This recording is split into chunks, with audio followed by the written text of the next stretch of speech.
Good afternoon. I'm Tina Taslaka with Cannabis X America, and we are here at the Cannabis Banking Symposium at the beautiful Santa Ana Star Casino in Bernalillo, New Mexico. Can it be any more beautiful here? No. And I am here with Erin. She is with the ABC, the Association of Cannabis Banking. They are the founders of this conference alongside NASCAS. They are the big sponsor, and they partnered for this very conference this year, and it has just been stupendous. Erin, thank you so much. It has been incredible. Thank you for attending. It has been incredible so far. Yeah, it's been a blast. Like the energy in the room, the learning, and most importantly, the sharing of information and expertise. So we're here to hear everybody's voice, and everybody's voice matters. And we're looking at this from a lot of different angles in the industry. We have cannabis operators here, we have regulators here, and we have banks and credit unions. So we really feel like the right people are in the room. That's what we keep talking about, is the sharing, that no matter what, because you cannot be at every conference. You cannot be, if you were at every conference, you would just be doing conferences. You'd never do your job. You would never do your job because, you know, there are, even in healthcare, there could just be a little slice of cannabis. Maybe they're talking about cannabis wellness, okay? Or you could be at a medical conference. Again, they might be just talking about a little slice of cannabis. Or you could be at a regulator's conference that might be on tribal land, and they're talking about cannabis regulatory, and it's just a little bit of slice. But again, if you can't be at all of them, so we got to get the word out. You have to get the word out, and we have to keep sharing, and just keep talking to each other and get the word out. And we do. And cannabis banking is so important. It's banks and credit unions have found themselves in this area that they don't know how to manage. Banks and credit unions, they want guidance. They want federal regulations so they know what to do. They're compliant people. They have to be. And they have been so innovative in creating this entire industry where it didn't exist before. And they have to do it. They have to go out on a limb and do it. We have not passed safe or safer banking legislation. So they are passionate, they're here, and we're talking. Yeah, a couple of years ago, I remember I've sat in many rooms for many different reasons. And I think probably like right around COVID time, I think there were probably only around 400 banks that were helping cannabis companies. Would you say we're more around a number closer to 900 now, Erin? Yes, we are. And it's funny when you talk to what I would call the OGs in the banking industry, they've only really been banking cannabis since 2018, 2019. Pre-COVID is when a lot of the financial institutions jumped in. And then we had COVID, and cannabis was a necessary industry, and so was banking. So I think there was some thriving, under that time.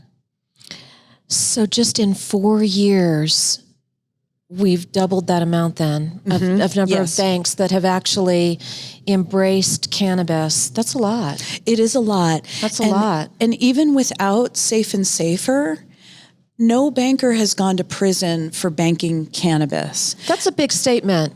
I've never heard anybody say that. That's a big statement. It is, because the industry is asking themselves, do we really even need safe or safer? Because in effect, nobody's gone to prison. Now, banks have been fined, and they will be fined for BSA violations, things like that, but that's not cannabis specific. They can be fined for many different things. And I think it's important to say that this industry has figured out how to bank cannabis. And we'd love for more financial institutions to join. I'm still back on that. No, I'm still back on that It's thing weird, that you just isn't it? said, It's that true. nobody has, no bank has gone to jail or has gone to prison. That is a massive statement. It is. I really, interesting. Okay. Right. So we're fixated on safe and safer. Well, I won't say we're fixated on it because whenever We are. Yeah, I mean, it would be great. But when you bring that up to a group of banks and credit unions, we just all go, okay, who's got the coin and who's going to flip it today? Yeah. Safe and safer, heads or tails. We have no idea when it's going to happen. Maybe it won't happen. Maybe we'll end up descheduling before we ever get safe and safer.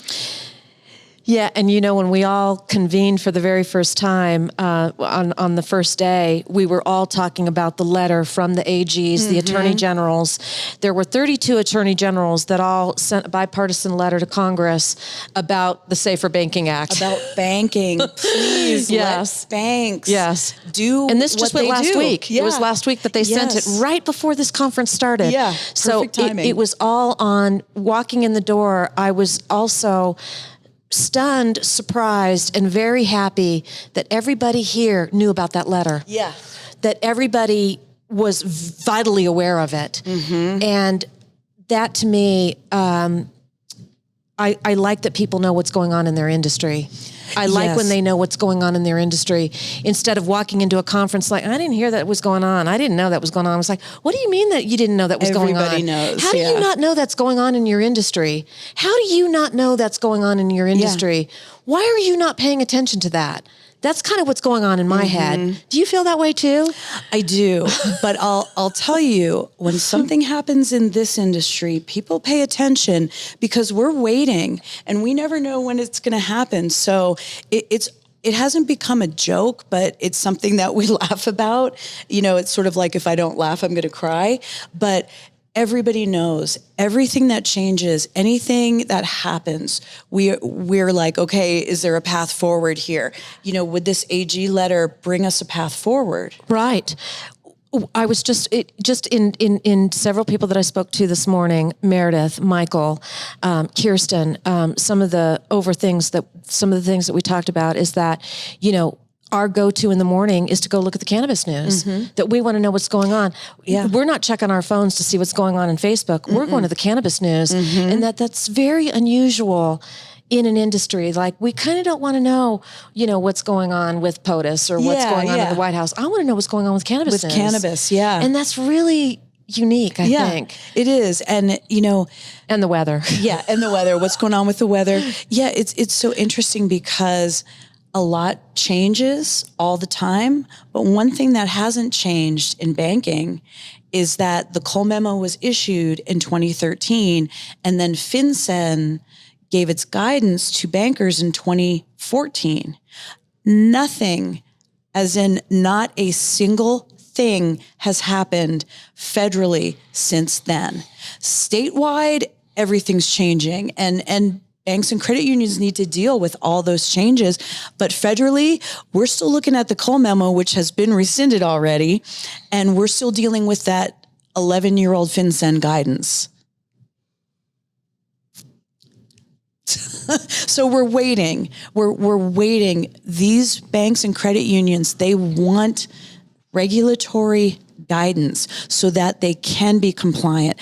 Banks don't like to guess whether they're compliant or not. So, and that's what they've had to do in cannabis. So I hand it to them. They have found a way to innovate this industry. And also another thing that I really want to advocate for banks and credit unions is that they are doing such a service. They are looking at all these cannabis operators. They're checking their licensing. They're checking their insurance.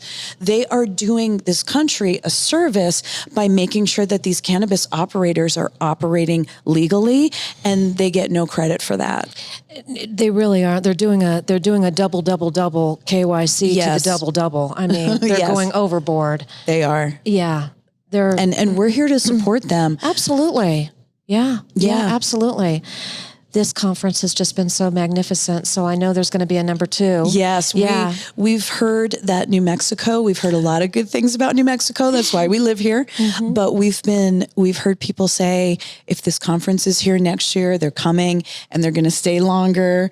So, I think we really have found a place where we've come together and we can really have some peace and we can spend some time, some quality time together as a group, the cannabis banking industry. That's what this event is about.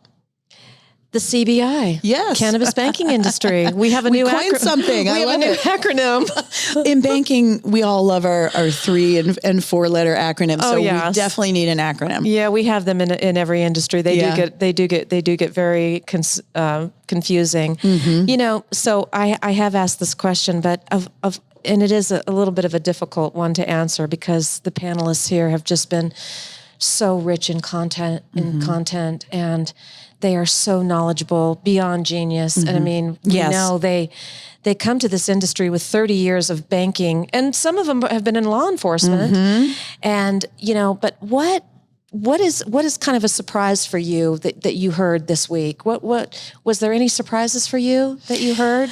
Or what is a surprise for you still in this industry? You know, it's surprising. We have a cannabis operator here who is trying so hard to keep her business going.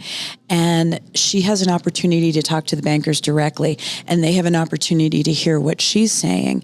And part of the ACB's mission is to bridge that gap between the cannabis operators and the cannabis bankers. And I was really, I think I was just, I don't know why I'm still surprised that this industry, it still struggles with cash. And it's not that that's surprising, but I just, there's some of us are just like, wake us up when anything changes. And some of us are trying to make that change happen. So there's people in all different places here. But the one thing that I felt really strongly about was how much the banks and the credit unions are pro the cannabis industry. Those who bank it are here. They're supporting it, and they're trying to grow it. Excellent. That's great. That's great to get that support. Yeah, it is. Yeah. It's amazing. Yeah. And you have a book. We do. Yeah. We just, it's funny, Cannabis Banking? Yeah, July 31st, a year ago, we turned the book in to our publisher, Wiley. And I mean, we were just like, you know, crashing. And the same thing, July 31st is the last day of this conference. So we're so excited. We were approached by Wiley Publishers to write this book. And the 3 of us, Mike, Meredith, and myself, spent about 9 months writing it. And it was really joyful because it gave us an opportunity, an excuse to reach out to the industry and get their feedback. And we have our own proprietary research published in the book about the cannabis banking industry. So we're just so thrilled to help this industry.